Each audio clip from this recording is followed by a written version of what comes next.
Hello everyone. Today I'm going to introduce you to a very unusual phone from a relatively unknown manufacturer. Let's have a look at the Unihertz tank, and from the look of it, everything is in the name. Now imagine yourself in a world after a zombie invasion or a global pandemic if you prefer. With the Unihertz tank your chances of survival will be much higher, because if you ever run out of the 22,000 mAh battery, you can still use the phone to defend yourself and smash some zombies. This animal weighs 560 grams. This phone is massive, it is brutal, it has an aggressive design, but it has also much more to offer, and that's what I'm going to show you. I have tested several rugged smartphones in the past. Packaging is usually very basic and even rough sometimes. It's not the case here. Unihertz also sells normal phones. The box looks big, but you couldn't guess it contains a massive rugged smartphone. You could even be fooled by the colors thinking it is a premium phone. Inside the box, you get the usual stuff with, of course, the phone with the usual plastic protection. You could wonder why this phone needs that. It's like the plastic bag came there by accident. The box also contains a manual, a charger and a USB cable. Nice box, pretty basic packaging, but I wouldn't expect anything else for such a phone. The Unihertz tank is a massive phone, and not only because of its weight. It looks brutal and almost provocative, as if it was asking to be challenged. The phone is protected on all sides by a metal or hard plastic border. The screen is also protected by a thick protective film which tends to affect brightness and probably color accuracy. On the right edge you have the usual buttons to turn the phone on, off, and the volume buttons. Those buttons are located quite high, so you need to have a big hand to hold the phone from the bottom and reach the buttons. The on/off button is also equipped with a fingerprint sensor. Buttons are made of metal and are waterproof. On the other side, there is a red button that triggers the flashlight with the default settings. This button is quite sensitive, and you will probably sometimes trigger the flashlight by accident. The other button triggers the yellow zone and its LEDs. Watch your eyes, it's brutal. The SIM drawer is on the top of the phone and can be removed without a needle. Just run your fingernail along the side of the drawer. The SIM drawer is quite small. The back looks like an armored vehicle with its large metal surface. Here we have the main sensor. It's a 108 million pixel Samsung camera, supported by a macro sensor and an infrared sensor for photos and videos in the dark. The yellow area is basically a powerful floodlight. I have never seen anything like this on another smartphone. Below there is a USB Type-C port protected by a waterproof rubber strip. The USB port is not located in the center, so you have to pull the rubber strip quite far to connect it to your phone. You also have a headset output on the left side. The screen is huge with 6.81 inches. Borders are visible but quite small for this type of phone. The screen is protected by a thick plastic film to protect it from scratches. You will find a spare in the box in case you need to change it. You really have to have this phone in your hand to realize how massive it is.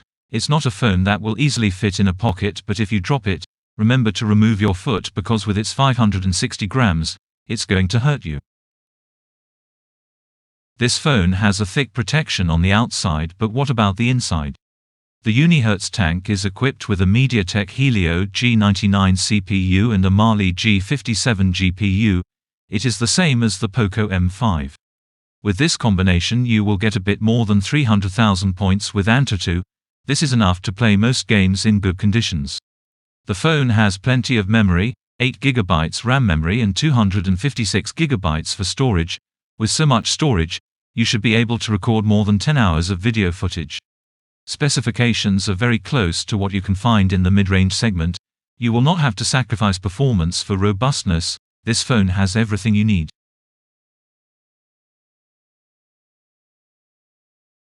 This phone has a huge battery capacity. Let's have a look at how it performs in reality, and let's start with charging time. I charged the battery with my Ugreen 100 watts charger, and it took around 190 minutes to fully charge the battery.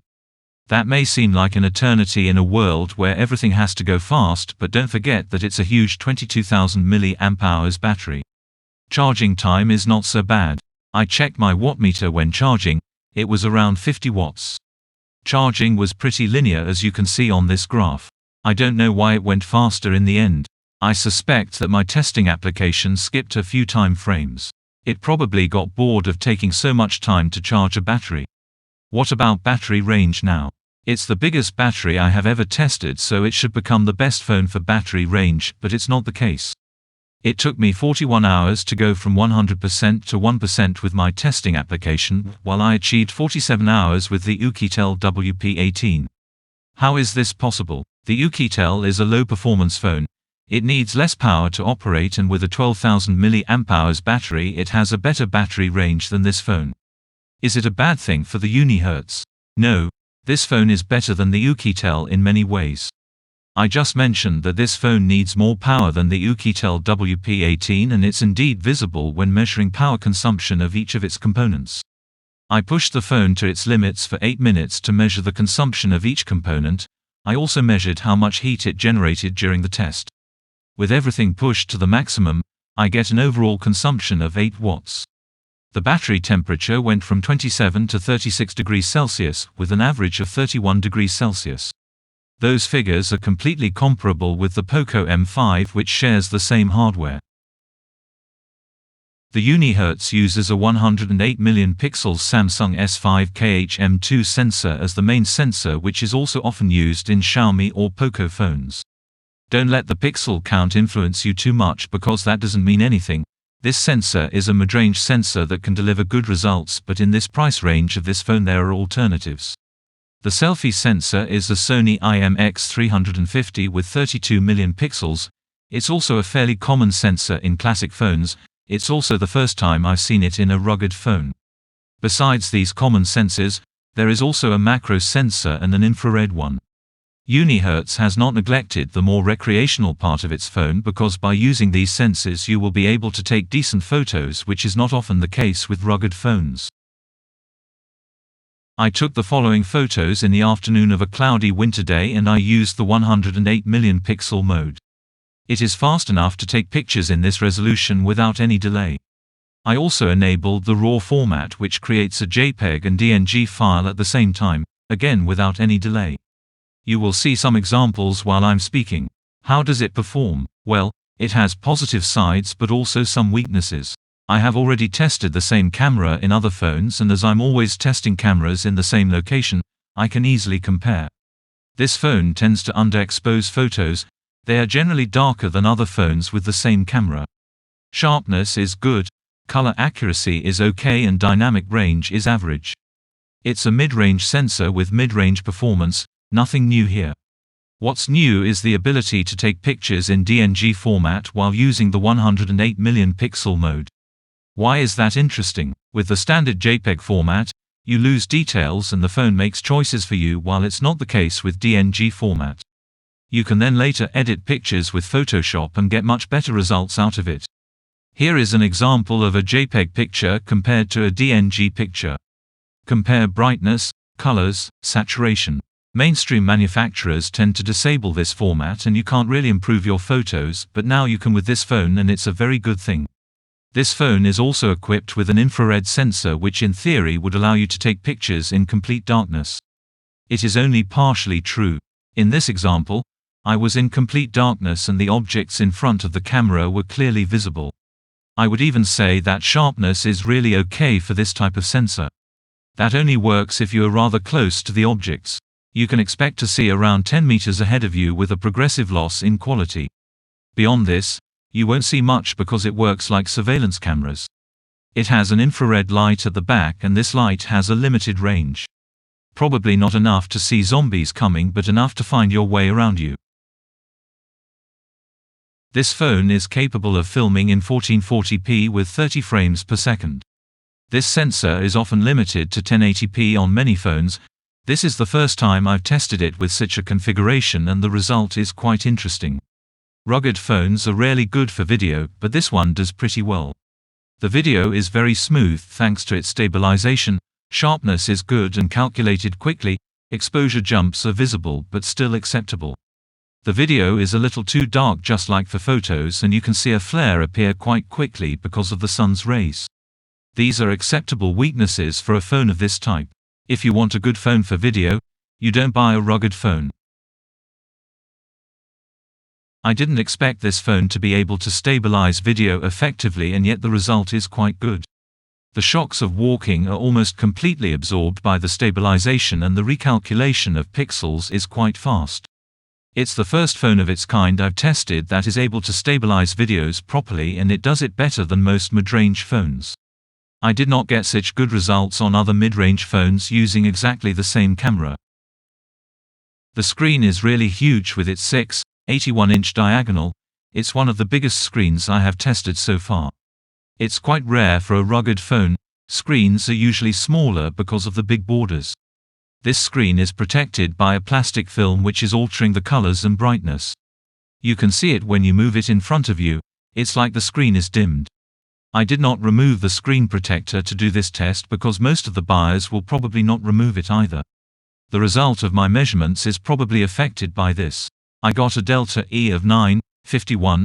That's a lot compared to other phones I've tested, and it's especially on blue tones, blue, cyan. The color gap is important. The image is therefore generally very cold, and I have not found any parameters to modify the color temperature. I measured a white temperature of 10,906 Kelvin with a delta E of 17.5. The protective film plays a part, but I imagine that even without the protective film the color difference would still be present because the difference is too great.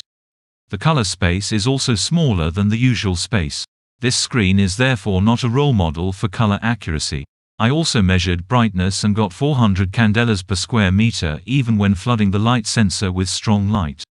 I was unable to increase the brightness beyond this limit. The light sensor may be located elsewhere, but I couldn't find it. The level of brightness is not strong enough to be able to read the screen in good conditions under a bright sky. Brightness should be better, but contrast is good. I measured a contrast ratio of 1941 to 1. It's an excellent score for this type of screen, but as for the other measurements, the screen protection plays a role here as well. The UniHertz Tank is not a gamer's phone, but it could very well appeal to gamers who want good battery life without sacrificing too much performance. This phone offers a very good level of performance that allows you to play almost any game in good conditions. You may only need to reduce the level of details on heavier 3D games. The textures are well detailed, the image depth is important, and the experience is really good. The phone is probably too big to really be considered as a gamer's phone, but if you're the type to throw everything on the floor when you lose a game, don't throw this phone anywhere because you might break something or hurt somebody. The gaming sequence is a bit long. If you're not interested in gaming, you can skip it and go to the next chapter.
I got 1 meter GPS accuracy pretty quickly with this phone. It could pick up to 30 satellites at the same time. If I compare this level of precision with my real position on a map, I get a slightly larger deviation of around 2 to 3 meters maximum, which is still quite good. This phone only supports one frequency. I found the L1, B1 and E1 during the testing. Once again, if you're lost in a world invaded by zombies, you should be able to find your way with this phone.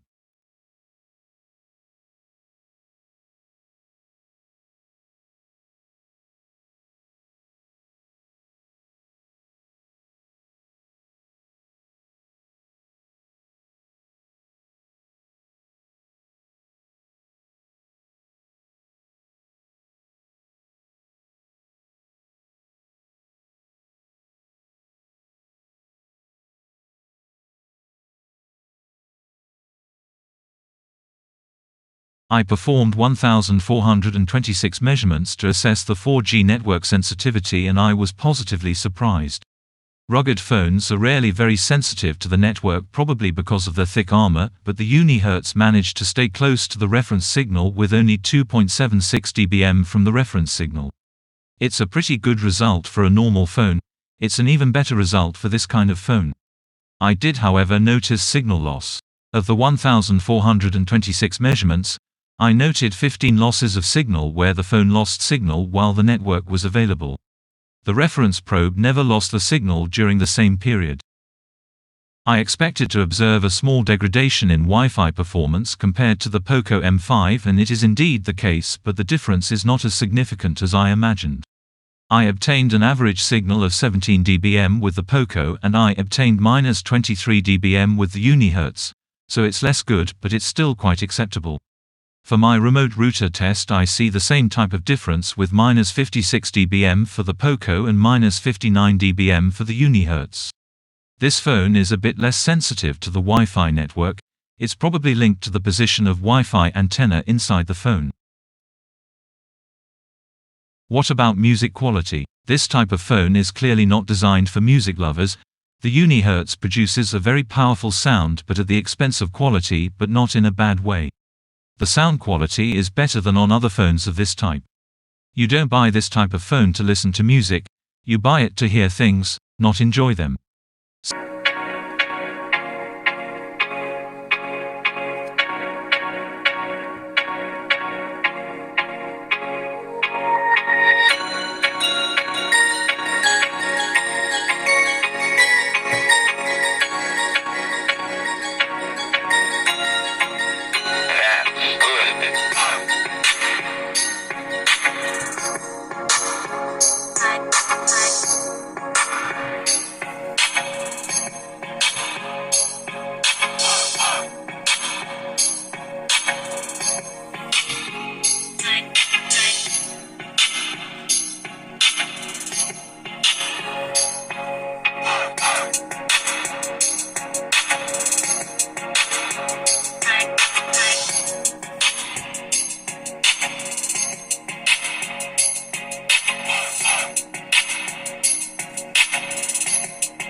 Sound from the speaker is brutal. If you really insist on listening to music in good conditions with this phone, you will need to use a headset. I was really surprised by the sound quality. I definitely did not expect that. Sound quality with a headset is really good. This phone is capable of reproducing most frequencies correctly with a good volume and without distortions. I compared the output with another rugged phone, and this phone is by far the best rugged phone for music I have ever tested. If you are one of those still calling people with a phone, you might be interested to know that the call volume is really powerful. Sound quality tends to be a bit too harsh in high frequencies, but you won't have problems understanding who you are talking to. If you enable speaker mode, don't put your ears too close to the phone.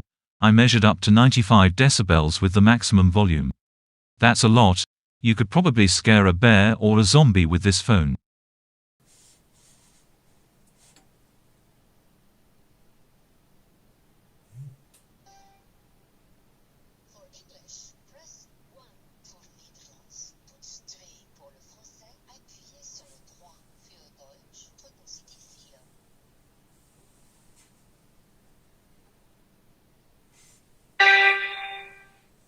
For English, press 1. Voor Nederlands, toets 2. Pour le français, appuyez sur le 3. Für Deutsch, drücken Sie die 4.